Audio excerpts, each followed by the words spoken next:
प्रीति काम को लेकर काफी जी चुराती थी। प्रीति को काम करना बिल्कुल भी पसंद नहीं था। ऐसे ही एक दिन प्रीति अपने दोस्तों के साथ घूमकर घर आती है तो देखती है प्रीति की सास अपनी कमर पर हाथ लगाकर बैठी थी। ये देखकर प्रीति अपनी सास से कहती है, माँ जी क्या हुआ आपको? आपने ऐसे कमर पे क्यों हाथ रखा हुआ है? बहू, मेरी कमर में बहुत दर्द हो रहा है। सुबह से कोई काम नहीं कर पा रही हूँ। ओहो माँ जी, ननद जी कहाँ हैं? उन्हें बुलाती हूँ, अभी आपकी कमर में बाम लगा देंगी, फिर खाना भी बना देंगी। मैं तो बहुत थक गई हूँ, मुझसे कोई काम नहीं होगा। अरे आज जूही का पेपर है ना, तो अभी तक वो आई नहीं है, उसे आने में टाइम लगेगा। बहू एक काम करना, तू मेरी कमर की मालिश कर दे, खाना बना दियो। अगर कमर में दर्द नहीं होता तो मैं तुझे ये सब करने के लिए कभी नहीं बोलती। माँ जी, आपको क्या बताऊँ, आज सुबह से ही मेरी कमर में और सिर में बहुत दर्द हो रहा है। अपने दोस्तों के कहने पे मैं चली तो गई थी, लेकिन वहाँ वो लोग मेरी वजह से काफी परेशान हो गए थे, क्योंकि वो लोग हर जगह मुझे संभालते रहे। तभी तो बोल रही हूँ कि मैं ऐसी हालत में ही नहीं हूँ। बहू सुबह तो तू बहुत ही जोश में गई थी, और तब तो तेरी तबीयत भी ठीक थी, और घर आने के बाद अब तेरी तबीयत खराब हो गई। बहू जब कोई परेशानी होती है कम से कम तब तो काम चोरी छोड़ दिया कर। अभी तुझे ऐसी हरकतें करते अच्छा लग रहा है क्या? अरे मैं कोई मजाक थोड़ी ना कर रही हूँ, सच में मेरी कमर में बहुत दर्द हो रहा है। माँ जी आपको तो ऐसा ही लगता है कि आपकी बहू दुनिया की सबसे कामचोर बहू है, हर काम करने में पीछे भागती रहती हूँ। लेकिन ऐसा नहीं है, मैं किसी काम से भागती नहीं हूँ। मेरी तबीयत ठीक नहीं है, जो कि अब आपको झूठ लग रहा है, तो इसमें मेरी कोई गलती नहीं है। बहू मैं ये नहीं कह रही हूँ कि तू झूठ बोल रही है, मैं बस इतना बोल रही हूँ कि तुझे जब भी कोई काम बोल दो तो तू ऐसे ही बहाने बनाती रहती है। जूही का आज पेपर है, मेरे कमर में दर्द है। अगर हम दोनों की हालत जरा भी ठीक रहती ना तो मुझे तुझे कुछ भी बोलने की जरूरत नहीं पड़ती। माँ जी अब जब आपकी हालत ठीक नहीं है तो मेरी भी ठीक नहीं है। जूही का पेपर है तो क्यों ना आज हम खाना बाहर से ही मंगवा लेते हैं। और रही बात आपकी कमर दर्द की, तो आप दवाई खा लो, आपको आराम मिल जाएगा, इसमें तो कोई परेशानी है ही नहीं। बहू तुझे पता है ना कि मैं दवाई जल्दी नहीं खाती हूँ, फिर भी तू मुझे दवाई खाने को क्यों बोल रही है? तुझे पता है ना कि मुझे दवाई नुकसान कर जाती है। माँ जी ऐसा कुछ नहीं होता है, आपको लगता है दवाई नुकसान करेगी। अरे अगर आप दवाई खाओगी तो आपको आराम मिलेगा। अगर दवाई की जरूरत नहीं है इसका मतलब है कि आपको दर्द हो ही नहीं रहा है। खैर मैं आपसे बहस नहीं करना चाहती, मेरे तो दर्द हो रहा है, मैं जा रही हूँ अपने कमरे में आराम करने। प्रीति अपनी सास की तकलीफ और घर के कामों को अनदेखा करके वहाँ से चली जाती है। प्रीति के काम चोरी से तो उसके ससुराल वाले काफी ज्यादा परेशान थे, लेकिन प्रीति को भी किसी की भी परेशानी से कोई मतलब नहीं होता। ऐसे ही कई दिन निकल रहे होते हैं। कुछ ही दिनों बाद प्रीति की तबीयत खराब होती है तो वो सास से कहती है, माँ जी मेरी थोड़ी तबीयत ठीक नहीं लग रही है, मेरे लिए आप चाय बना दो ना। बहू तेरी तो हमेशा ही तबीयत खराब रहती है, कभी तेरी तबीयत ठीक भी रहती है क्या? बहू वैसे भी मुझे बहुत काम है, मैं तेरे लिए चाय बनाने नहीं बैठ सकती हूँ। तुझे चाय पीनी है तो अपने लिए खुद बना ले। माँ जी मैं झूठ थोड़ी ना कह रही हूँ, अरे सच में मुझे बुखार लग रहा है और थोड़ा सा जुकाम भी है, चाहे तो आप चेक कर लीजिए।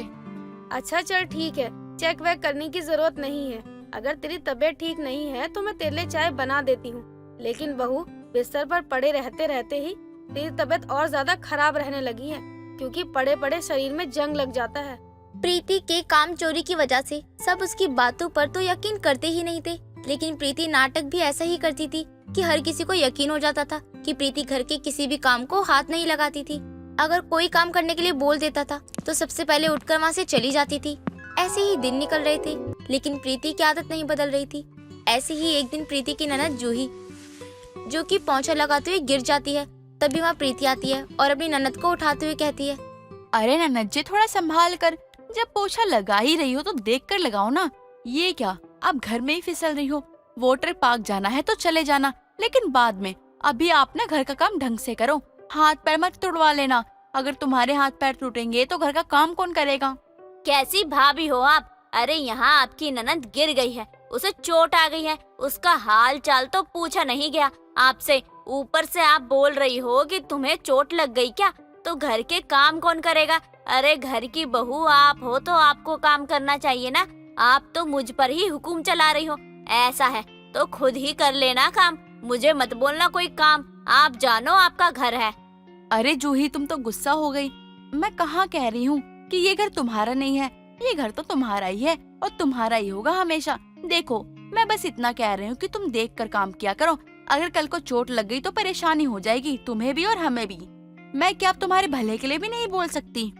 नहीं भाभी, ऐसा नहीं है, आप बिल्कुल बोल सकती हैं, लेकिन ये भी तो सोचो ना कि आपका घर है, तो घर की बहू होने के नाते आपको ये सारे काम करने चाहिए। मेरा क्या है, मैं तो कल को अपने ससुराल चली जाऊंगी, तब क्या होगा, तब तो आपको ही करना पड़ेगा ना काम।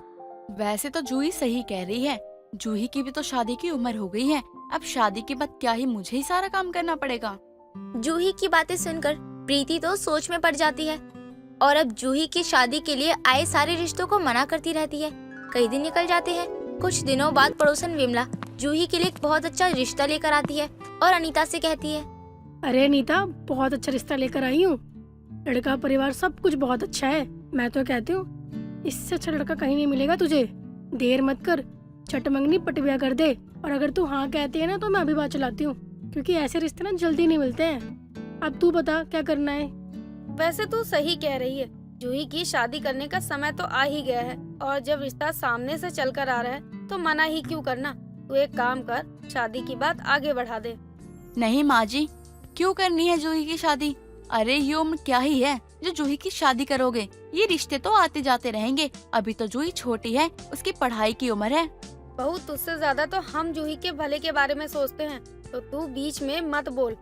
लड़का अच्छा मिला है तो बात करने में क्या ही बुराई है। सब कुछ सही तो है, सब कुछ सही रहे और रिश्ता हो जाए बस। भगवान ने सबके लिए ही जोड़ी बनाई है और उनके बनाए हुए जोड़ों को हम बदल नहीं सकते हैं, इसीलिए अपना मुंह बंद रख और एक साइड में खड़ी रहे। प्रीति काफी परेशान थी और वहीं जूही का रिश्ता भी तय हो जाता है। प्रीति हर मुमकिन कोशिश करती है कि जूही का रिश्ता टूट जाए, लेकिन ऐसा कुछ भी नहीं होता। उसकी सारी कोशिशें बेकार हो जाती हैं। कुछ दिनों बाद जब जूही की सगाई के लिए सब घर पर आते हैं तो प्रीति जानबूझकर जूही को शराब पिला देती है, जिसे जूही शराब के नशे में सबके आगे कहती है, आज मेरी सगाई है और आज मैं बहुत खुश हूँ। इससे पहले मेरा बस एक बॉयफ्रेंड था और उससे मैंने। जूही को नशे में देखकर उसका रिश्ता टूट जाता है और बाद में सबको ये भी पता चल जाता है कि ये सब प्रीति का ही किया धरा था। अनीता को बहुत ज्यादा गुस्सा आता है और अनीता प्रीति को थप्पड़ मारते हुए कहती है, बहू, तू इतनी बेशरम हो गई है कि अपनी काम चोरी के चक्कर में अपनी ननद का रिश्ता तोड़वाना चाहती है। अब मैं तुझे इस घर में नहीं रहने दूंगी। तू अपना सामान बांध और इस घर से निकल जा, काम चोर कहीं की। और हाँ, एक बात और, आज जो तूने किया वो बहुत ज्यादा हो गया था। प्रीति की गलतियों की उसे इतनी बड़ी सजा मिलती है कि अब उसकी खुद की शादी ही टूट जाती है। धरा को मैगी खाना बहुत पसंद था। धरा पौधों को पानी डाल रही होती है, तभी उनके घर मोहन जी का आना होता है, जो धरा के पिता महेश के दोस्त होते हैं। बिटिया, क्या आप मुझे महेश जी का घर बता सकती हो? कब से उनको ढूंढ रहा हूँ, मुझे मिल ही नहीं रहे हैं। जी, क्या मैं जान सकती हूँ आप उनके कौन हो और उन्हें कैसे जानते हो आप? हाँ बेशक, मैं महेश का बचपन का दोस्त हूँ। गांव से आया हूँ, बहुत उम्मीद लेकर मिलने आया हूँ उससे। क्या आप बता सकती हो कहाँ है उसका घर? जी जरूर, पहले आप अंदर आइए और बैठिए, तब तक मैं आपके दोस्त को बुला कर लाती हूँ। सच में बेटा, तुझे देखता हूँ तो ऐसा लगता है कि अब भी बच्चों में संस्कार कहीं न कहीं बचे हैं, वरना तो आजकल के बच्चों को कहाँ ही अपने बड़ों की इज्जत करना आती है। और यहाँ तू घर के सभी काम भी जानती है, बड़ों का सम्मान भी करती है। बहुत खुशी होती तुझे देखकर। लेकिन आप तो मुझसे पहली बार मिल रहे हो, फिर आप मेरे बारे में इतना कैसे जानते हो? तुम्हारे पिताजी ने मुझसे तुम्हारे बारे में बहुत तारीफ भी की है। सुनकर ही पता चलता है कि तुम कितनी संस्कारी हो। आज मिला तो मुझे तुम्हारी तारीफ किए बिना रहा नहीं गया, और मैंने बस वही कहा जो मुझे लगता है। अच्छा ठीक है, लेकिन अब आप ऐसे ही खड़े रहेंगे या चलकर अंदर बैठेंगे भी? इतना कहकर धरा अपने पिता महेश को बुलाने चली जाती है। फिर अपने पिता को कहती है, पिताजी, आपसे कोई मिलने बड़ी दूर से आए हैं, जल्दी तैयार हो जाओ और जल्दी मिलो उनसे। लेकिन है कौन, मुझे भी बता दो। बिना जान पहचान के मैं कैसे मिल लूं? वैसे जहाँ तक मुझे मालूम है, आने वाला तो था नहीं कोई आज। ओहो पिताजी, कितना सवाल करते हो आप। पहले चलो और देखो कौन है। 1 मिनट पहले आप अपनी आंखें बंद कीजिए, उसके बाद सस्पेंस खुलेगा। उफ, ये लड़की कितना तंग करती है। सीधे सीधे बात बताने में क्या तकलीफ हो रही है तुम्हें? धरा अपने पिता की आंख बंद करके उन्हें बाहर ले जाती है। महेश को आता देख मोहन की आंखों में पानी आ जाता है और तभी महेश अपनी बेटी से आंख खोलने को कहता है। बेटी अब तो आंखें खोल दो, कब से आंखें बंद हैं। बस 1 मिनट और पिताजी, थोड़ा इंतजार और। ठीक है, लेकिन कुछ तो बताओ, मुझे भी पता चले कौन आया मुझसे मिलने। महेश इतना बोल ही रहा होता है कि तभी धरा धीरे से अपने पिता की आंखों से पट्टी हटा देती है और महेश आंखों को मलते हुए मोहन की तरफ देखते हुए कहता है, जी आप कौन? मैंने आपको पहचाना नहीं। मैं भी पहले पहचान नहीं पाया था, लेकिन अब तो बखूबी पहचान लिया है मैंने तुम्हें महेश। भाई साहब, आपने मेरा नाम तो सही लिया, लेकिन माफी चाहता हूँ, मैंने आपको पहचाना नहीं। आप अपना नाम बता सकते हैं? अरे मैं मोहन, तेरे बचपन का दोस्त। अब पहचाना? आखिरी बार 5 साल पहले मिले थे जब तुम गांव में आए थे, भूल गया क्या? महेश जैसे ही अपने दोस्त का नाम सुनता है तो उसकी आंखों से आंसू आ जाते हैं और वो तुरंत अपने दोस्त को गले लगा लेता है। इतने सालों बाद वो दोनों मिले थे तो आंखें तो भरी आनी थी। ऐसे ही कुछ महीनों बाद धरा की शादी संजय से हो जाती है। धरा का ससुराल में पहला दिन था, तभी उसकी सास उससे कहती है, बहू, आज तुम्हारा घर में पहला दिन है, बताओ क्या बनाओगी आज अपने घर की पहली रसोई में? माँ जी मैगी, आज मैं ससुराल में पहली मैगी बनाऊंगी। मैगी? ये क्या होता है बहू? हमने आज तक ना सुनी है ऐसा कुछ, और ना ही ऐसी चीज कभी खाई है। क्यों माँ जी, यहाँ मैगी नहीं मिलती क्या? हमको तो पता नहीं बहू, कभी संजय चौराहे पर जाए तो उससे मंगवा लेना। तुम जो भी बोल रही हो मैगी टैगी। धरा शादी के बाद अपना परिवार संभालती है, सब कुछ अच्छा चल रहा होता है। धरा भी किसी को कोई शिकायत का मौका नहीं देती है। कुछ दिनों बाद धरा को मैगी खाने का बहुत मन करता है, इसलिए वो अपने पति के पास जाकर बोलती है, संजय जी, मुझे मैगी खानी है, पता नहीं कब खाने को मिलेगी। जब से शादी होकर आई हूँ मुझे मैगी खाने को नहीं मिली, कुछ कीजिए। धरा जी देखिए, हम गांव वाले हैं, हमको नहीं मालूम कि मैगी क्या होती है, लेकिन आपको चाहिए तो हम कोशिश करेंगे कि हम लेकर आए। लेकिन संजय जी कब? मुझे अभी मैगी खानी है, अभी मतलब अभी, मुझे कुछ नहीं सुनना। देखिए धरा जी, अभी रात हो चुकी है, अगर हम रात को बाहर निकलेंगे ना तो कुत्ते हमारे पीछे पड़ जाएंगे। ये खातिर हम ये काम करेंगे ना, सुबह सुबह ले आएंगे आपके लिए, पक्का। पता नहीं किस वजह से मेरी शादी इस गांव में कर दी, जहाँ के लोगों को मैगी क्या है वो तक नहीं मालूम। हाय मेरी जिंदगी। क्या सोच रही हो धरा जी? ज्यादा मत सोचो। अरे आपके सोचने से अगर मैगी मिल जाती तो शायद आप पूरा दिन सोचती ही रहती। धरा को मैगी खाने का बहुत ज्यादा मन था और उसे मैगी खाने को नहीं मिल रही थी। धरा बहुत ज्यादा उदास हो जाती है और अपने कमरे में अपनी माँ को फोन करते हुए बोलती है, माँ मुझे मैगी खानी है। क्या? ये क्या बोल रही है तू? तुझे मैगी खानी है और वो भी इस वक्त? हाँ मुझे अभी मैगी खानी है, बस मुझे कुछ नहीं पता। ये कैसी बातें कर रही है धरा? अच्छा दामाद जी से बोल देना कि वो मैगी ले आएंगे। माँ यहाँ इस गांव में कहीं भी मैगी नहीं मिलती और ना ही किसी गांव वालों को मैगी के बारे में कुछ पता है। पता नहीं माँ किस जंगल में शादी करवा दी मेरी। धरा ऐसा नहीं कहते हैं बेटा, सब धीरे धीरे ठीक होगा। कब? धीरे धीरे जब मैं बुढ़ी हो जाऊंगी तब? हाय अब तो मुझे बूढ़ी होने का इंतजार है, बस कब बूढ़ी हो जाऊं और कब इस गांव को बदलता देखूं। हट पागल, तू भी कैसी बातें कर रही है। अच्छा अब तू दिमाग पर इतना जोर मत डाल, वरना तेरे दिमाग में पूरी तरह से मैगी भर जाएगी। क्यों भरेगा भला मेरे दिमाग में मैगी? कुछ भी बोलती हो आप। ससुराल में आने के बाद धरा अपनी सास मोहिनी के साथ बाजार जा रही होती है। तभी उसकी नजर एक दुकान पर जाती है और वो वहाँ जाकर पूछती है, भैया क्या आपकी दुकान में मैगी मिल सकती है?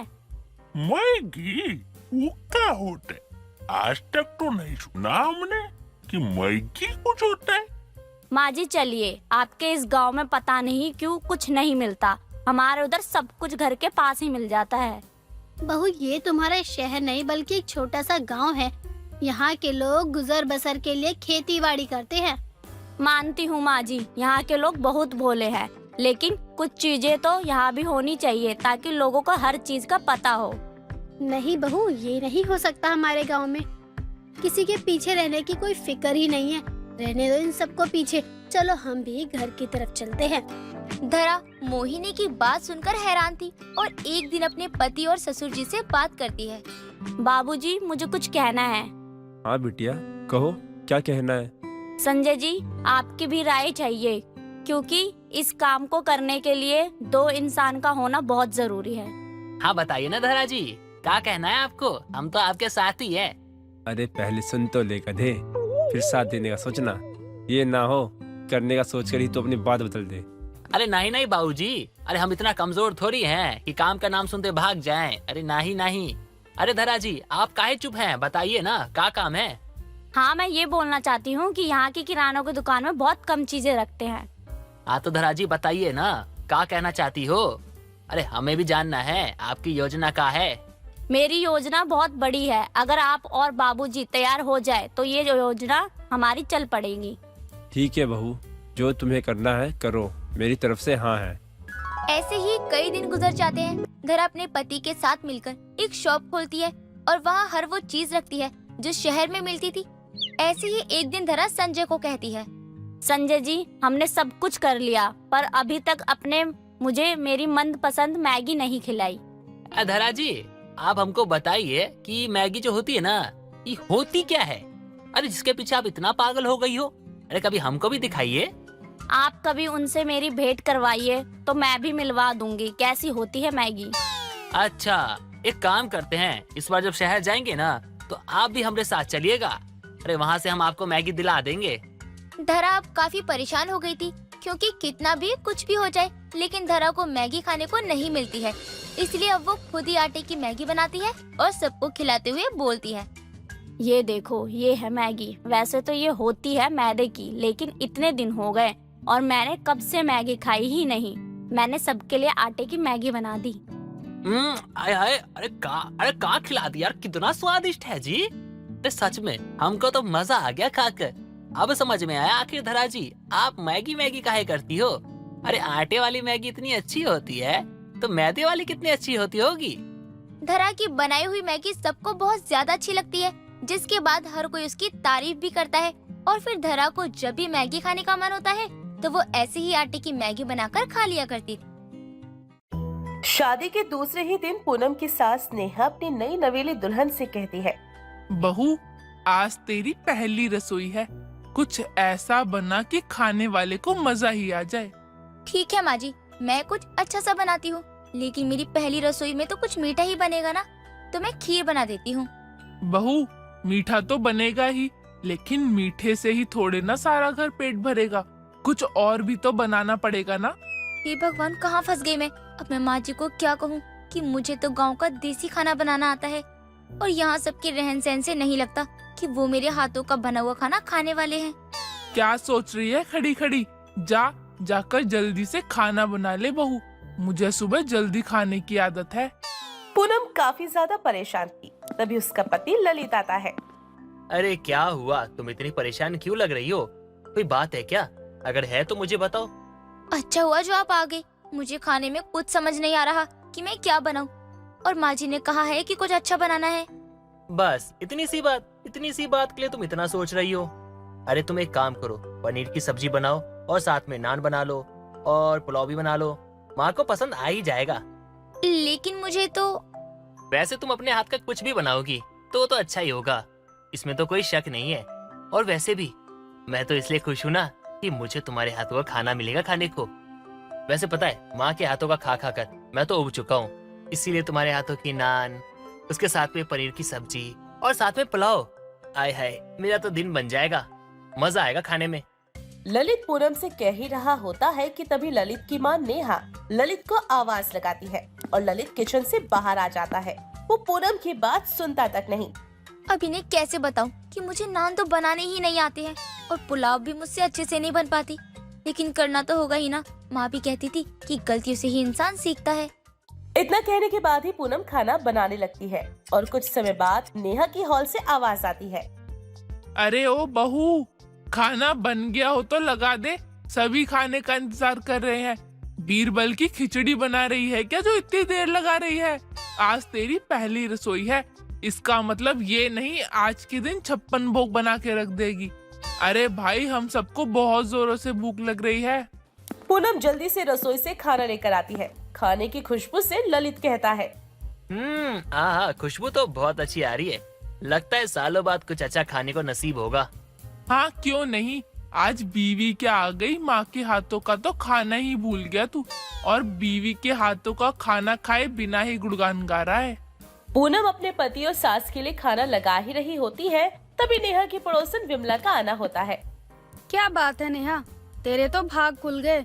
सुबह सुबह ही बहू के हाथों का गर्मा गर्म खाना मिल रहा है। अरे विमला आना, सही समय पर आई है तू। आज बहू की पहली रसोई थी तो तू भी खा कर ही जाइयो। ये भी कोई पूछने वाली बात है, मैं तो जरूर खाऊंगी नई बहू के हाथ का खाना।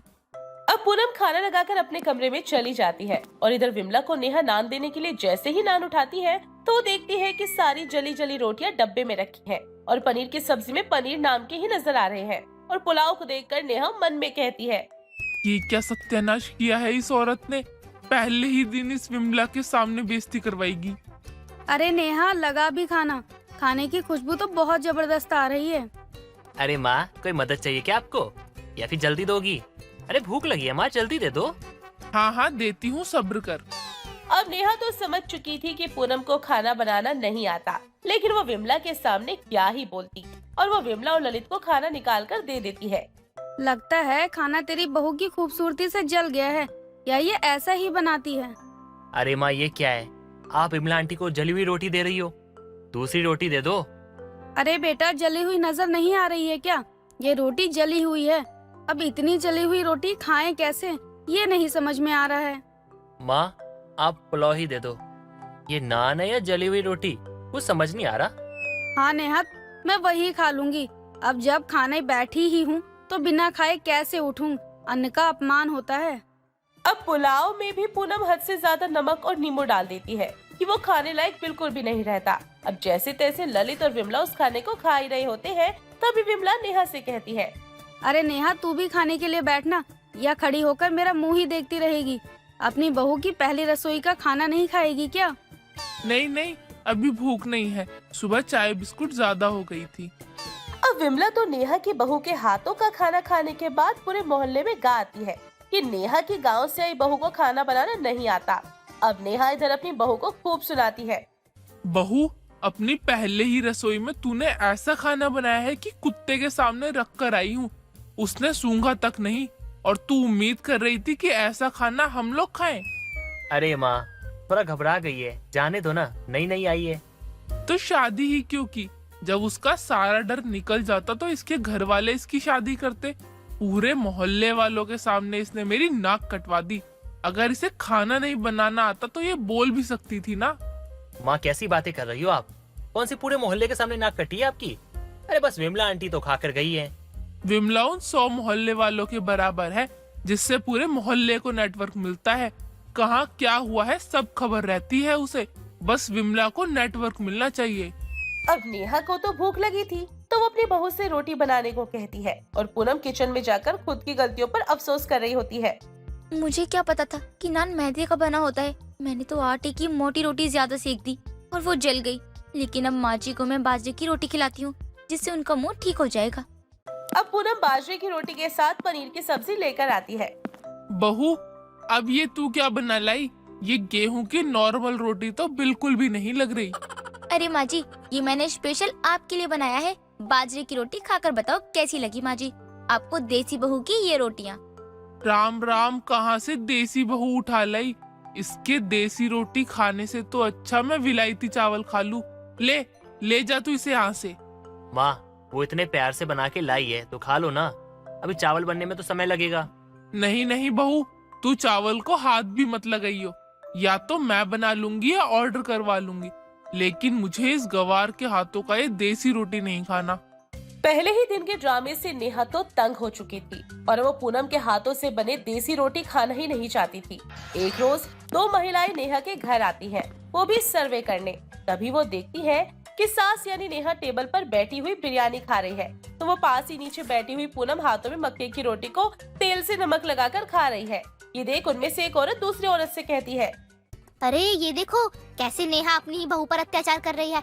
मुझे तो पहले ही शक था कि ये बस अच्छा बनने का नाटक करती है और कुछ नहीं। हाँ हाँ, ये तो सही कह रही हो तुम। देखो, उसे नमक रोटी खाने को दिया हुआ है और खुद बासमती चावल की बिरयानी तोड़ रही है। एक मिनट रुको, उन्हें कुछ बोलने से पहले मैं इनकी एक फोटो निकाल लेती हूँ, शीला को दे दूंगी, वो महिला आयोग में काम करती है ना। अब वो औरत फोटो लेने के बाद नेहा को टोकती है और सर्वे करके वहाँ से चली जाती है। अगले ही दिन खाना खाने के समय ही शीला का आना होता है, तो आज भी वो पूनम को रोटी नमक के साथ कच्चा प्याज खाते हुए देख लेती है। जी आप कौन? सर्वे करने आई हो क्या आप? लेकिन सर्वे तो कल हो गया। पूनम नाम है ना आपका? आप यहाँ कुर्सी पर बैठिए और बेझिझक होकर खाइए। आपकी सास को तो मैं देखती हूँ। अरे आप तो बड़े महंगे चावल खा रही हो और बहू को नमक रोटी पर भी आफत कर रखा है। मैंने उसे कब कहा कि तू नमक की रोटी खा? वो तो उसका फेवरेट है, ये गांव की जो है। क्या बात है, बातों को घुमाना कोई आपसे सीखे। लेकिन मैं तो सच कह रही हूँ। और बहू, तू कुछ बोलती क्यों नहीं? अब आप अपनी भोली भाली बहू को डरा रही हैं। चलिए मेरे साथ, मैं आपको बताती हूँ। हम महिला आयोग वाले हैं, ऐसी सास को सबक सिखाना हमें बहुत अच्छे से आता है। अरे नहीं जी, आप सच में गलत समझ रही हैं। मुझे चावल पसंद नहीं है और माँ जी को ये रोटी, तो हम अपने अपने हिसाब से देसी रोटी और विलायती चावल खा रहे हैं। तो क्या हमें गलतफहमी हुई थी? अरे अरे माफ कीजिएगा बहन जी। अब इस धोखे के बाद नेहा कभी भी टेबल पर बैठकर खाना नहीं खाती और अपने कमरे को ही बंद करके खाना खाती थी।